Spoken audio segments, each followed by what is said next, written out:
Tim Pierce. I've said it a million times, my love of music comes from Top 40 radio in the 60s. I picked up the guitar in 1970. I graduated high school in 1976. This is kind of what rock sounded like. And when I learned to take my little finger and do this, I considered it a real accomplishment. Could you get that little finger?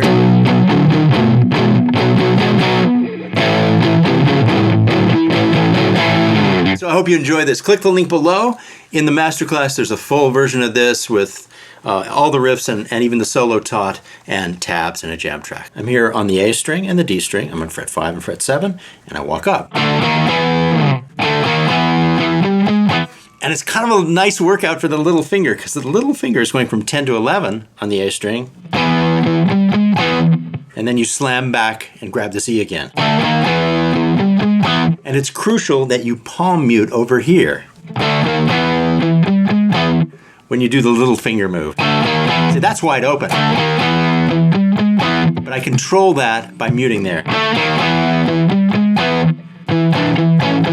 And then you have to stretch again all the way up to 12 on the D string. Let's listen.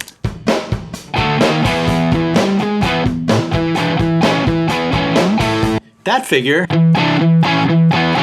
more palm muting,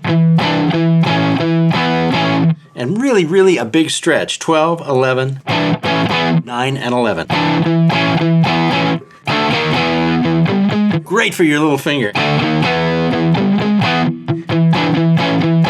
And the further up the neck you get, the easier this gets. When I get up to the A, it's much easier because it's less of a stretch. Harder down here.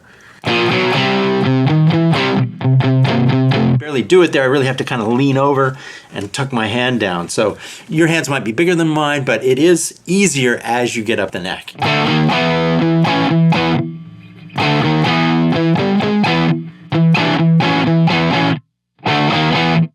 Now I move to the A chord. There is no walk up, but it is a push. It's an upbeat before the downbeat. And the little finger has to do something pretty demanding. Take a look at this. It's literally walking up 15, 16, and then 17 on the next string. You gotta mute with the palm. Make it sound right. Start open, and then mute when you use the little finger to do this move.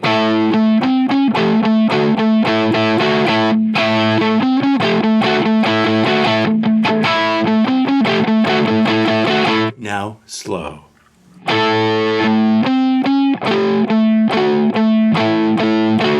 And you're catching all the downstrokes with the right hand. Pay attention to the right hand for a second.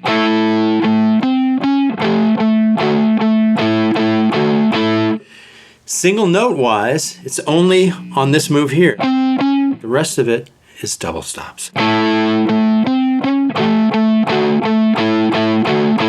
You're alternating here between the double stop and the anchor note, the A or the 12th fret.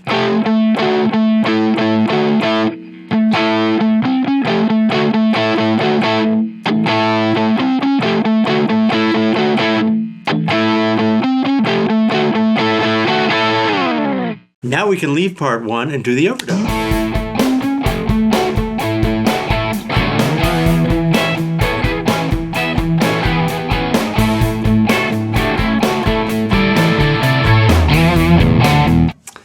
So what this is I do kind of a random slide up. You can start anywhere. It could be the G, it could be the A, it could be down here just at the first fret.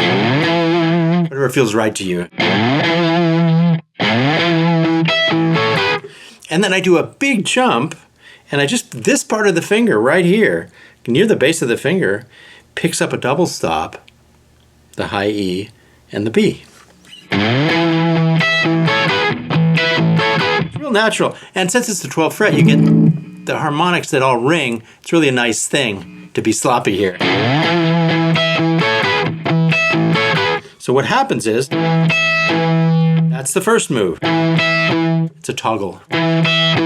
It's a really cool rock thing. Reminds me of the Cars a little bit. And then a double stop here. And the minor, major hammer-on. Double stop.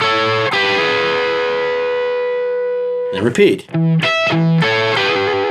Second time you do this, gonna keep your index finger mashed down, and you're gonna trill, hammer-on, pull up very quickly, just on the G string.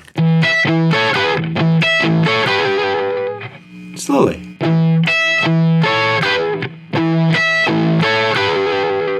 You want to keep it all controlled, and palm muting helps you do that. Now here's a rare case in this particular piece of music where I do an upstroke. Just feels good to go down and then up here because it's clear. I can go, I'll get all this space to go up.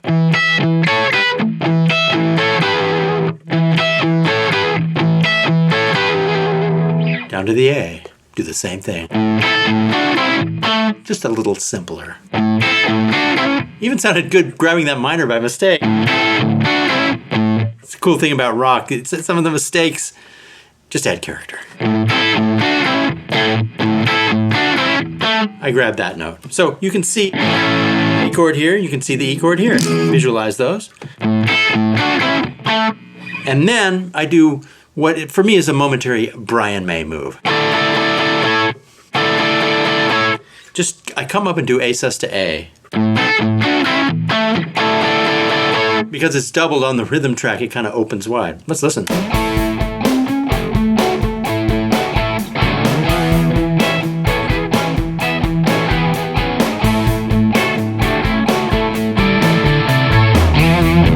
And then on purpose, the bass does kind of a walk down to give you this movement against the static nature of this. Now we can move on to the next rhythm part, which, like the previous ones, is simple but needs to be played with swagger and with a really great pocket against the drums. And that's really the meat of it, is playing it right and with bounce and with a pocket. So here we go. Palm muting is important here, but certain notes are open. The low E is palmed. The walk down notes on the A string are open. And then a little bit of muting there. So we got 7, 5, 4, 2, 5, 3, 2, 1.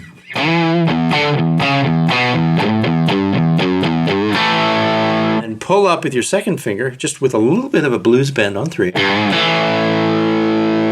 And then do this A thing. There's an upstroke here. Have it snap right. Minor to major hammer on. And then pull off 2 strings with your index finger. It's the G and the D. Let's do it again.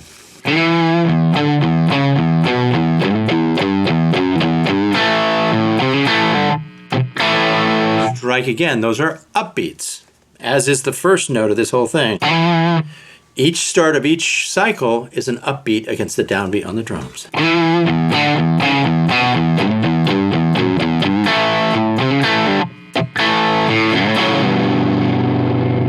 And that's something that sounds really good with a little less distortion. Because it's a pretty complex harmonic thing for playing this low on the guitar and a distorted sound. What this is, basically an A6 chord and a G6 chord. And it's just a corner that I really liked. Be like, you know, a harmony that horn players would play or something. But it's really down low on the guitar. So I actually took the bass out there. The bass part stops there so that this is exposed and doesn't get clouded by anything else.